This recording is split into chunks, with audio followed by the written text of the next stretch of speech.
One of the main things that Disco Elysium talks about is that some defeats are unrecuperable, that there is permanent damage that you can't go on from. And while people really, and I admire this about them, they really want to make, there's an expression, Estonian expression, which is sitast saia, bread out of shit. They want to turn something, unsavory into something that can be used. Harry's story is not really about getting over anything. It's about accepting that some things will never get better and learning to live with those things. Hello and welcome to the final episode in our series on the development of Disco Elysium. Once the original version of Disco was released, there was no parade. As we discussed in the previous episode, a large number of the original team, including all of the original engineers, several writers, producers and more, had been let go by Zaum leadership. By now, the studio was largely based in London, and in the weeks and months that followed Disco's release, and the groundswell of sales, awards, and recognition of the studio and its story, the studio was finally in a more stable financial situation, and so they quickly got to work on a new version of Disco Elysium called Final Cut. This would add full voice acting to the game, 4 new political side quests, and a wide array of bug fixes and quality of life updates. It would also see the series make its debut on consoles. But for the people who had been working on Disco from the start, there was no respite. While everybody who had worked on Disco had crunched, many of the team, including Robert, Argo, and Helen, had been struggling with the workload for years, for a variety of reasons. This delta in energy and enthusiasm would be a crowbar in the already emerging splits within the team. And it didn't help when a global pandemic landed on everyone's front door.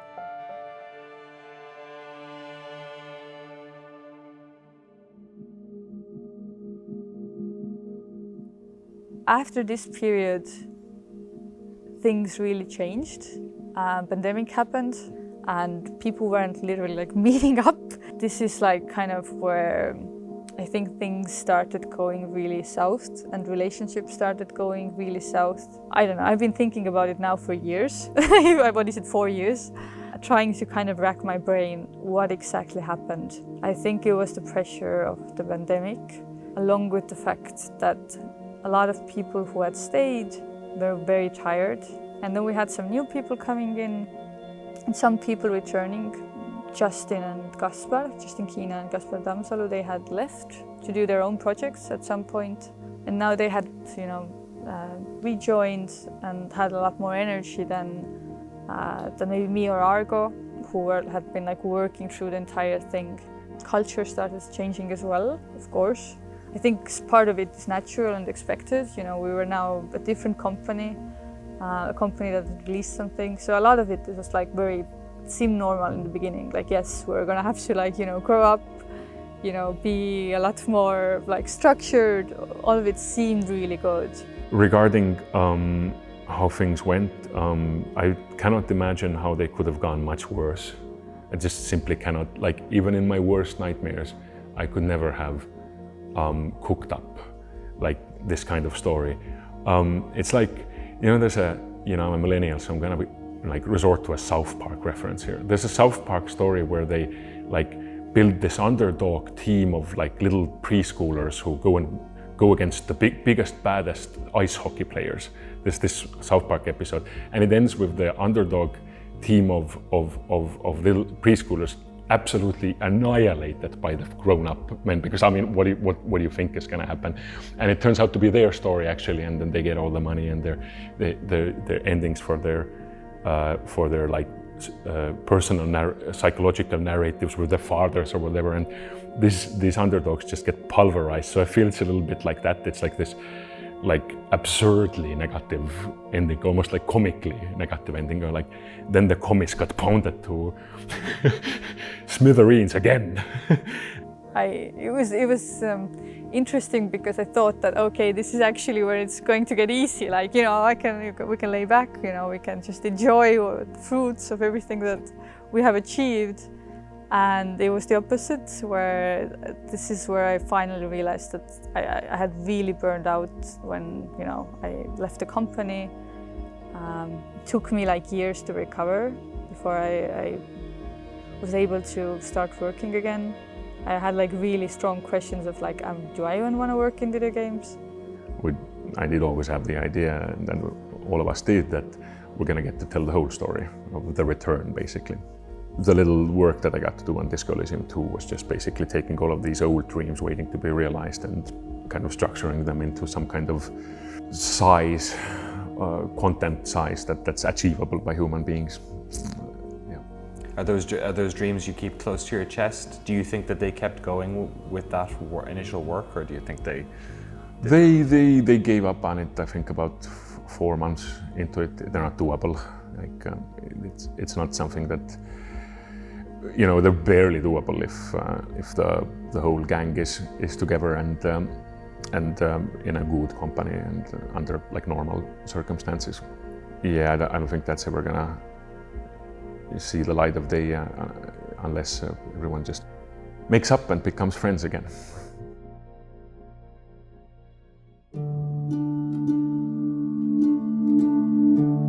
In this new era of Zaum, Helen had been promoted into a leadership role, while Robert's influence on the writing had been given more guardrails.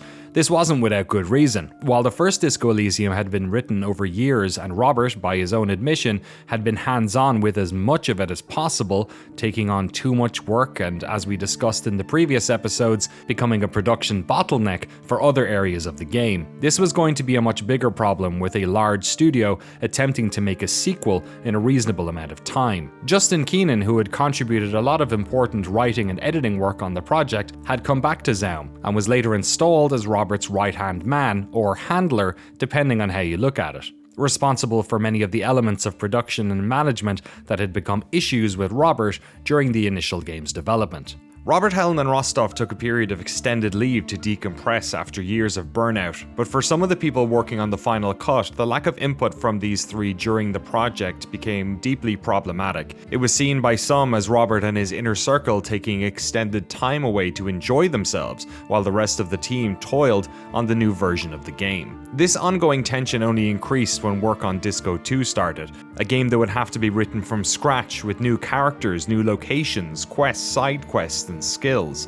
Unlike in films where scripts are written, rewritten, and converted into screenplays before the busy and expensive rest of production kicks in narrative games development you have a studio full of people who are downstream from this writing, waiting for direction, or having to change elements of the game down the road as the narrative changes, and in either case, burning money every month. It was this schism within the team that would ultimately lead to its downfall, either because of a genuine existential threat to the game's development, or as a convenient smokescreen for other nefarious actions being taken by studio leadership at that time. All of this came to a head in late 2020 when Robert, Rostov and Helen were fired from Zaum. The justifications for these firings are part of ongoing legal battles. In the years since, Zaum has alleged that these three took too much time away from the studio, were engaged in bullying behavior, and that Robert attempted to steal the source code of the game, while Rostov and Robert alleged that Zaum leadership, namely Ilmar Compass, had engaged in an illegal takeover of the studio's shares using the studio's own funds and had worked to push them out. Mr. Dubois, I hear the meeting with Titus was a glowing success. Now, what can Everard Clare do for you today? When this news broke, it immediately created turmoil within the Disco Elysium fan community, a living nightmare for those celebrating a game that laid bare the power and machinations of capital. Because what makes all of this so tragic for fans of the series is that at some point during the development of Disco Elysium, Robert, despite protestations from some of his friends, allegedly signed paperwork that handed the Elysium IP over to Zaum. The details of this are complicated and covered in great detail by People Make Games, but currently the rights to a now unlikely Disco Elysium sequel lie across a number of shareholders and companies, with Robert and Rostov ultimately owning around 21% of it each. In any case, Robert has denied such knowledge of the creation of this IP holding company and signing any of the documents. What this means is that the only people who can make a game set in the world of Elysium, the world that Robert and his friends created as young adults, rests at Zaum. a studio that in firing Robert, Rostov and Helen, regardless of the motivation, has burned the mountain of goodwill the game garnered the studio when Disco was born into the world. At this moment, an untreatable wound between the fans and the studio was created, and ever since then it's continued to fester. Many fans rallied behind Robert, Helen and Rostov. With little power to influence a perceived injustice, fans turned their anger towards the studio. They critiqued the strategies and motivations of Zaum ownership. They became distrustful of the people still remaining at the studio. The story of Disco and Zaum was now being told in the court of public opinion. When People Make Games released a video detailing the allegations against Robert, alongside a report into the alleged illegal activity on the part of Zaum, it kicked fan anger into overdrive. In the eyes of some, it also conflated two distinct issues, one of alleged workplace misconduct and another story about alleged IP theft, and crucially it would seem to justify one for the other. These allegations are the basis of ongoing court cases, but while fans around the world were distraught to hear about the firings, for those original members who had left the studio and those who remained, the splitting of the soul of Elysium was a difficult pill to swallow. You know, the rumors that I've heard later and stuff I've heard through people, like I wasn't there, I wasn't present for any of the weird legal stuff and any of the accusations of like abuse or whatever that have come out later. But at least, you know, when I started hearing stuff about them and news items started coming out, at least I have to admit, like one of my first reactions was like, okay, this mostly sounds believable, and like almost everything sounds believable, right? Even though I like wasn't present for anything, but it's like, okay, this kind of makes sense. It's like a worse version of the thing that I already started like noticing in 2018, right? This is something that gone more intense and something that gone overboard. Like looking back, there was some sort of a burnout thing happening as well. It was difficult for different reasons, not because it wasn't seen by people, because even after Roberts and Rostov's departure, like so many of the original team members were still in Zaum. So this kind of soul rejuvenating effect that working together with other creative people has, this was still there. I stayed for a while after Robert and Rostov and Helen because there's a lot of good people in Zaum, and I was tech art lead. I had a little team that I had hired on my own, brilliant people, and I was really enjoying my little tech art bubble there. So I was trying to keep myself quite neutral about like the drama and stuff going on. So I don't have any facts about it, so I'm gonna just try to be undecided for a while. But the problem that comes with that is that you get paranoid about like everyone. That kind of ate me away for a long time until I decided to leave the company. I'm not trying to figure out who's good or who's bad or who's right or who's wrong. So instead of trying to figure out who's right and who's wrong, I kind of went back to the feeling of I want to make games with my friends and who the friends really are, because yeah, there's a lot of good people and some of them are friends, and that's kind of what was the deciding factor in the end.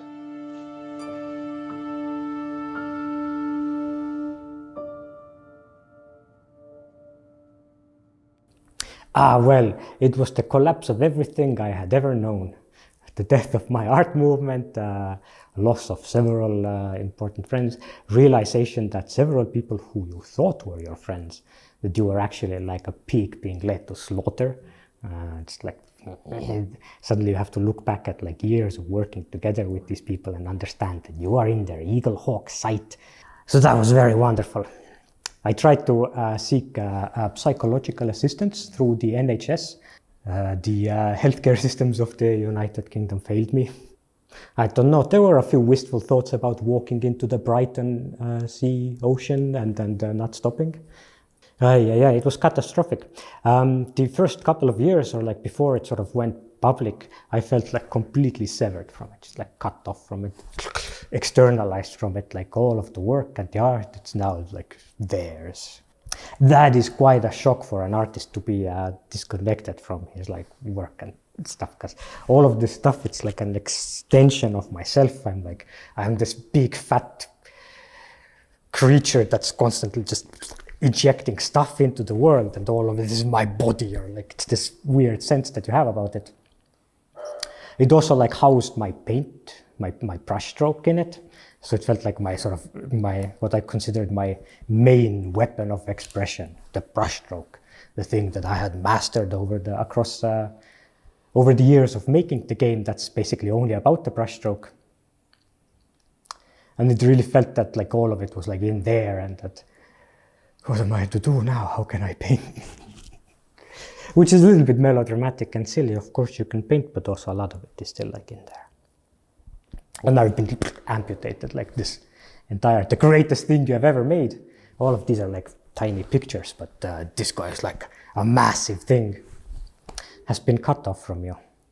Ay, what is a poor artist to do? I don't know what the answer to losing something like that is. I just don't know. I expected to be able to tell those stories for the rest of my life, and they're not these places and this montage that I see of these places. It's also not. It's more than just creativity or like a career or something. It's also just a way of thinking, and like going to sleep, for example. I would come up with new names, and then I would look at different cities in my head, and I would add a couple of cities here, and I would like place a couple of aesthetics, and then I would think, this place should be more like, would have the white of lilies on it, and like the smell of lightning, and then I would move these things around and kind of reorganize reality, and it would become like a very like calming way of feeding my brain something nicer to think about than this place here. And the loss of that is kind of like completely unrecoverable. I don't really know what to replace that with. I don't want to be too grand here, but go to Abraham and say that you've lost your IP. You can't think about the Ancient of Days anymore. I hope you like thinking about grain and swords, And of course, this is my view of it, that a work of art belongs to the audience, and then their opinion of it just as much as mine. I'm just one guy, but for me, that was how I looked at it, how to live with defeat and then continue going on. I don't have this register of this bittersweet, but then, I think it's all a learning experience or something like that. As a Soviet person, there are just some dreams that forever fall away, and then it's not guaranteed that they come back. To just think for a moment about this amorality of the injustice of taking a world that someone has been finding solace and kind of peace of mind for at this point like 20 years, or in Robert's case, to not only just take away the ability to financially benefit from it, but take away the ability to actually mentally visit it. Like, this is just wrong in a whole new level. Like no matter how this IP war goes financially, like, it should absolutely end in a way where Robert can again dream in the world that he made. Yeah, I think if there's something that I'm like really sad about, is kind of that there wasn't this culture of like mentioning those things before. Because I think what surprised and hurt me, and why I didn't know how to react a year ago, was because a lot of it was a surprise to me. I thought that some people there, I was like meeting up as friends and everything seemed to be all right, but like clearly there was hurt, and just for it to come out like that, I kind of wish that I kind of to this day I keep wondering and wondering and wondering like what I could have done better to make sure that people could like come and tell me. Or even mention it somewhere to someone else, things like that. The great work has been interrupted. like this was simply the prequel, the game, this project, like, and the Elysium was going to be basically the life's work. I did not much imagine what else I would be doing, maybe painting with oils or something, but even then I would have tried to link everything into this Elysium to build this mega massive art effort out of this, like this giant work of art that is Elysium, and then Disco would be a part of it. I don't know, I'm a robust person. I have the tool of philosophy to help me contextualize stuff into interesting and maybe perhaps even slightly romantic chapters of this life I intend to live. So it doesn't feel so overwhelming. And you can externalize yourself a little bit and see yourself as a character in the story. And you understand fairly obviously that, this is the interesting chapter, and now you need to like work on the following chapters. Looking at it now, in a way I am weirdly thankful for it. Going through this crisis, it's like you really need to get your shit together. And I don't know, feels like it has made me into a greater and better man. Because without adversity, without pain, how can one grow and become, the Nietzschean Übermensch that you are supposed to become? Adversity to overcome, what's not to love about it? And I get to say I have enemies now. And there was a period of time where I felt much more comfortable talking about the origins of us and of Disco Elysium in this gang, and all of the people who were participating in and then contributing to the pen and paper sessions. Because when you talk about friends with whom you're still very close friends, you feel much more comfortable attributing things and talking about these memories. And then, so because that specific story is currently that doesn't mean that it's its end state, but it is in a state that is not good, then it is a little difficult or even painful to talk about the past or where we come from. And I don't even feel that I have like full possession of the past anymore. I don't feel like I'm a reliable narrator of the past. So that part of the interview where I talk about that, maybe it's good if it has a little caveat that I no longer feel that I am a reliable narrator of it, because I have my own bitterness and pain now that might not be there in a couple of years, or that I might get over. And but I'm not currently in that place where I don't have any negative feelings about it. When we tell these stories, I like to stay out of the frame so that the developers themselves can tell us what happened as much as possible. But obviously, as documentary filmmakers, we ultimately have control over the narrative, and there are two things I want to give context to at this point. The first is that while I talked off the record with many people about the ongoing legal disputes, and I stand on the shoulders of the work done by People Make Games to explore exactly what's going on, it is essentially impossible for us as interviewers to get authentic answers about anything that directly touches those cases. Nobody is going to admit on camera to things that may incriminate them in legal cases down the road, so anything they will say is inherently not the full picture, which ultimately creates a narrative and factual void that is wildly open to misinterpretation. Secondly, and downstream from this initial point, while I reached out to many of the original team for comment, I chose not to reach out to those still working at the studio, which includes just over half a dozen people who touched everything from writing to art, animation, marketing, and technology. My hope is that we celebrated their work, like so many others, by having many of our interviewees talk about their contributions. But if I was to talk to them, there's no way I could do so in good faith and not ask them about the behaviour of Robert, Helen, and Rostov. Doing so would require us to air more dirty laundry from the other side of that argument, conversations that would produce great headlines, but ultimately one-sided answers to complex interpersonal matters that are currently being argued in court cases. A lot has been reported about all of this, and with good reason. The fractures within the team are connected to the future of this beloved franchise. But for me, there's an element of over-analysing of what essentially boils down to the sort of managerial or interpersonal office bullshit that that most of us have unfortunately encountered at some point in our lives. Conflating all of that with the many different waves of layoffs would seem to justify the actions taken by studio owners.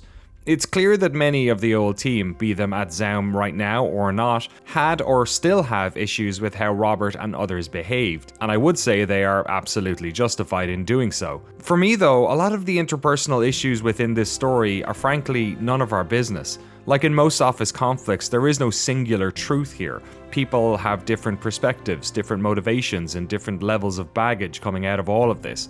Power is often something people see in others and don't recognize in themselves, and it's clear that most of the people on either side of this conflict are victims in some way. Each of them will feel justified in believing what they believe.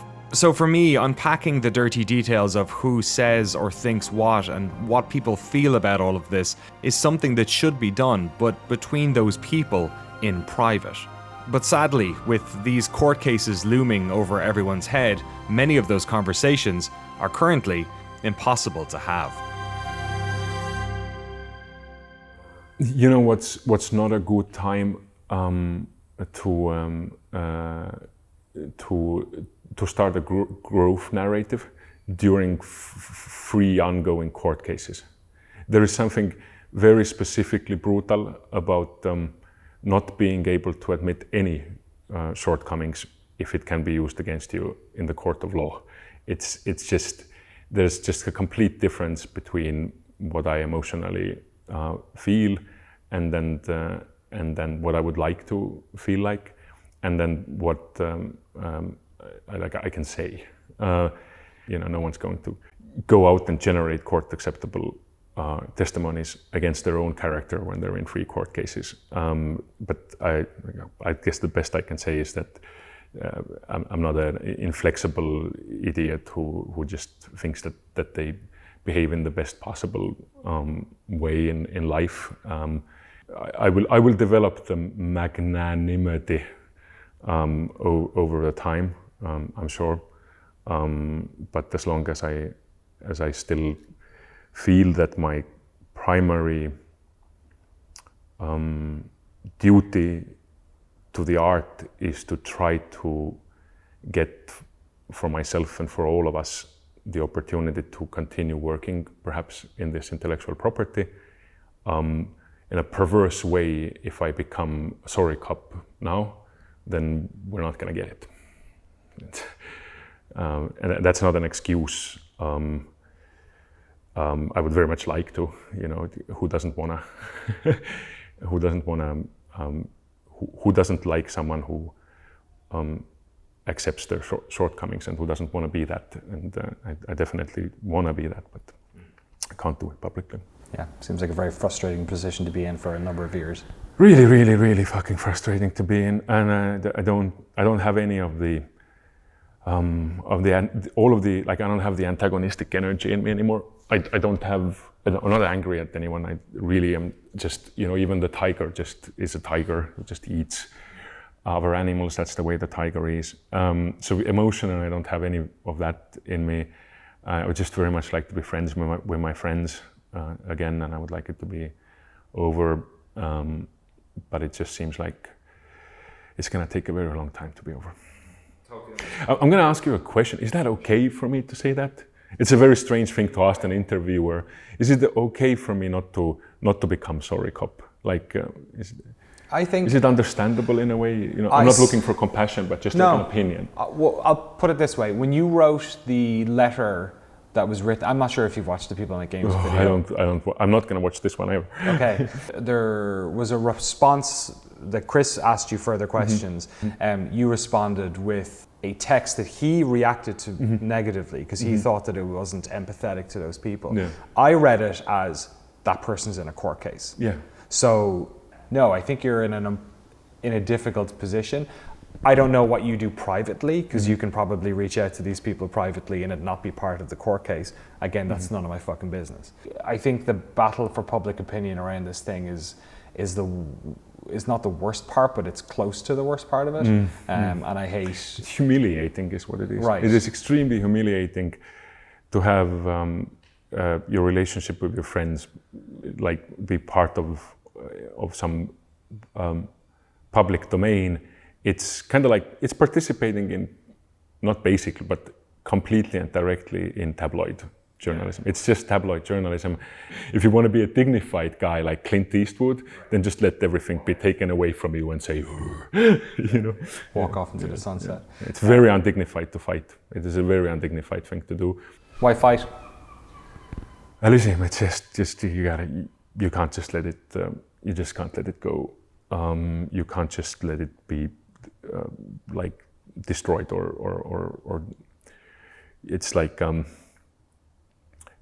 child of yours or whatever. There's no option. Other option, you have to if there's a possibility, then you have to fight for your rights and as an author, simply to just tell some cool stories to people. Like, wouldn't it be great if we would get to play Disco Elysium 2 one day?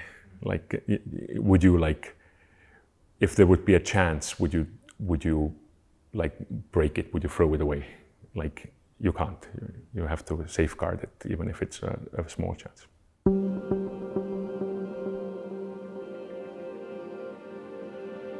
In the years since all of this, the world has continued to spin, and the influence of Disco Elysium has continued to inspire artists around the globe, those who were part of the original story and those who were touched by it. At the time of this video's release in spring of 2026, Robert, Rostov and Helen are at work on a new project at their new studio, Red Info. We conducted our interviews at their office, located in Tallinn's Old Town, a picturesque short walk from their original home. Little is known about the project, though they've received a hefty investment from NetEase and appear years away from announcement, let alone release. Zaum has had a difficult few years. Online sentiment towards the company has been fraught with negativity since the firings, and there has been more layoffs in the wake of project cancellations.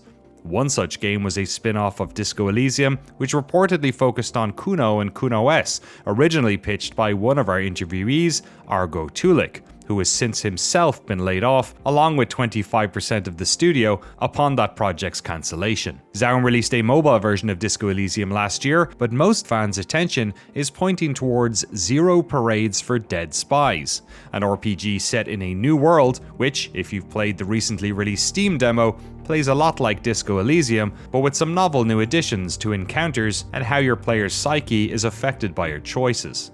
That said, Zaum is a difficult studio to talk about these days. It's clear that a lot of very talented, passionate fans of the original games have made their way there, and I'm sure most of them are kind people who are determined to make a great game, but the firings, court cases and alleged IP theft have cast an inescapable shadow over the studio. And it's doubtful that Zero Parades for Dead Spies will launch into a particularly sympathetic marketplace. For the folks at Zaum who were part of the original team, it must be particularly frustrating to work for years on a new project and know that there are so many people hoping it fails on release. But I sincerely believe that most of the frustration within the disco community is pointed to the top of the Zaum pyramid, to the people with whom studio decision-making power ultimately rested, and whose decisions, whether they believe they were justified or not, ultimately led to the situation the studio now finds itself in. It's a terrible shame that once again the workers will suffer because of decisions that were outside of their control.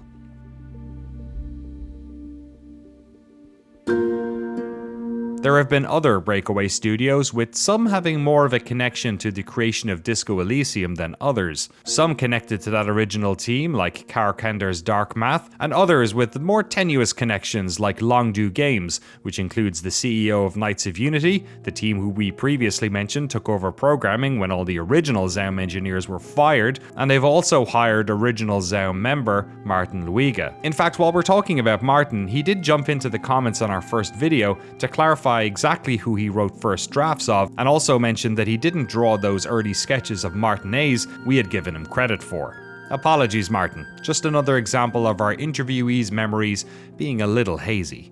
Argo Tulik and another post-disco Zaum hire Doric Klinzik worked on both of these other projects for a time, but have since founded Summer Eternal, a game studio / art collective that hopes to fund the release of their own game in the future. When we talked to Argo, he was also attempting to wrestle the disco franchise away from Zaum in a separate court case to Robert and Rostov.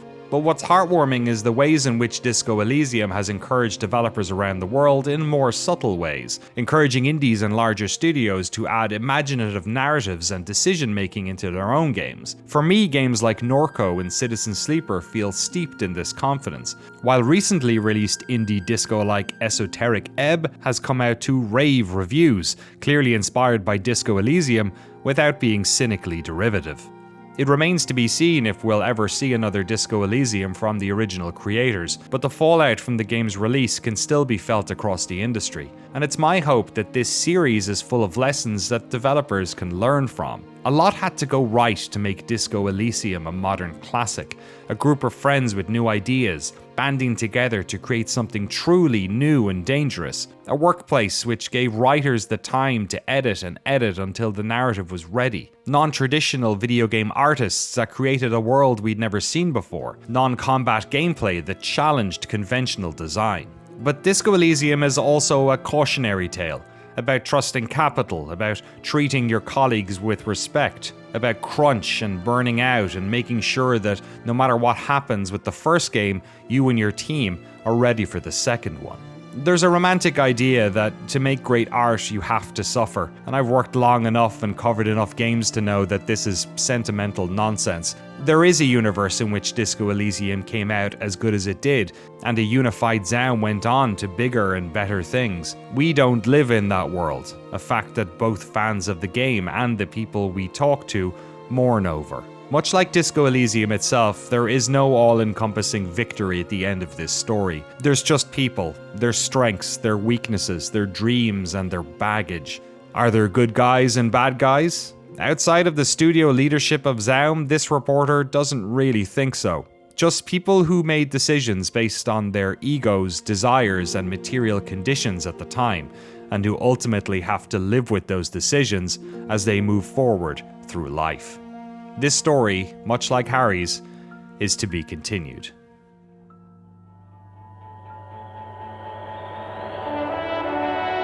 Believe me, in these days, I don't think a day goes by where I don't think how incredibly difficult it must be to be a Disco Elysium fan nowadays. Like, it's not just that that Robert and Rostov were fired. The original creators were the work was taken away from them. But nowadays, like every time you hear the word Disco Elysium, it's something shit is attached to it. It's been a long time when you got some good news associated with the word Disco Elysium. So I do really admire the people who still have the resilience and the kind of faith to stand by it.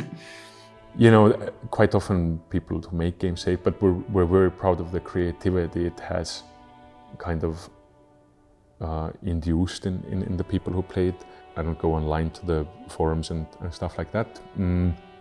So I have, you know, seen a subreddit, but I don't do that, and I don't read comments and reviews and stuff like that. But people send me like screenshots and stuff, and yeah, I see people in real life on gaming conventions and stuff, and they just seem like the coolest guys. Yeah, they just seem like heroes and poets to me, all of them. That's amazing, and that's like I don't know, I just never thought it would happen. I don't know. As I said, like I thought it would be like a small game and maybe there's like 50 fans there and you know, something like that. Like the amount of like video essays and art that has come out of it, I think this is kind of the best thing to kind of, you know, set a spark to other people's creativity. And it means very, very much that it means so much to people, because like that's what art is. It's like communication. It's like it has to reach someone else, otherwise you're just like talking to yourself. Like the things that you described there have to reach someone else and touch them. And you know, when I was like thinking like, was it all worth it? Like the end result was always, yeah, it was like fucking worth it, absolutely. I felt walking into, you know, that building, that I was walking into the building of the most amazing people I'd ever met. Really just having all these great people really committed to a game, just that sense of mutual belief and the fact that what we were doing was the most worthwhile thing we could all be doing for our lives. I stumbled upon like a YouTube video or like a blog post that differentiated TV shows based on whether they had hearts or not. I think disco is kind of one of them. Like it's a thing that kind of climbs into your heart, makes a little nest there, and it kind of plays into the bittersweet of the Elysium world, where it is to be continued and will forever be. That's kind of the story of the world of Elysium. You guys are working on something else or trying to figure out something else or whatever it is.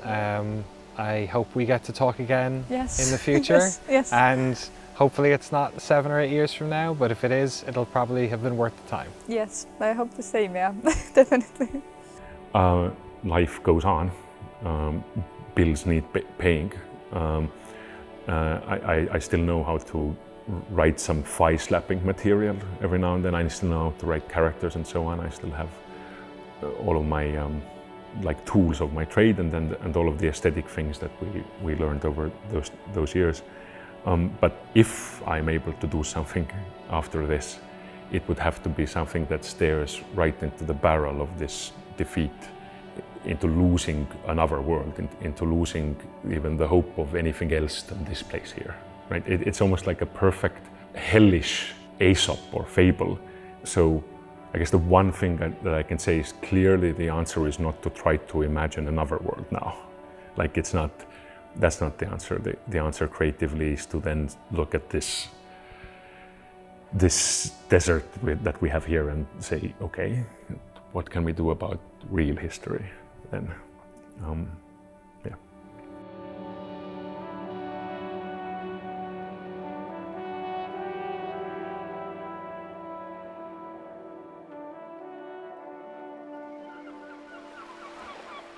No response. He just arches his brow. Have you tried concentrating on something other than your personal affairs? There is a sudden, harsh edge to his voice, like he's tired of hearing about your personal affairs. Try work, the case at hand. It can work miracles. Really? You look fine to me. This psychodrama is unbecoming of an officer. Then you should consider seeking medical attention.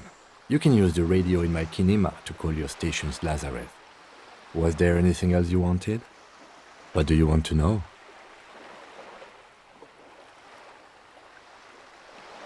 Maybe you can tell me what you do know to help me narrow it down a bit. Do you want me to brief you? 3 days ago, the RCM Emergencies Desk received a report about a security guard who was found hanged in Martinez. An anonymous caller said there was a dead body behind the Whirling in Rags hostel cafeteria. The cadaver had been there for 4 days. No one had come to investigate.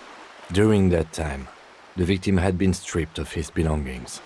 The caller did not identify him, but used the word lynching. There is an ongoing labor dispute between the local dock workers and the logistics company Wild Pines. I was told we should approach the death as part of this dispute.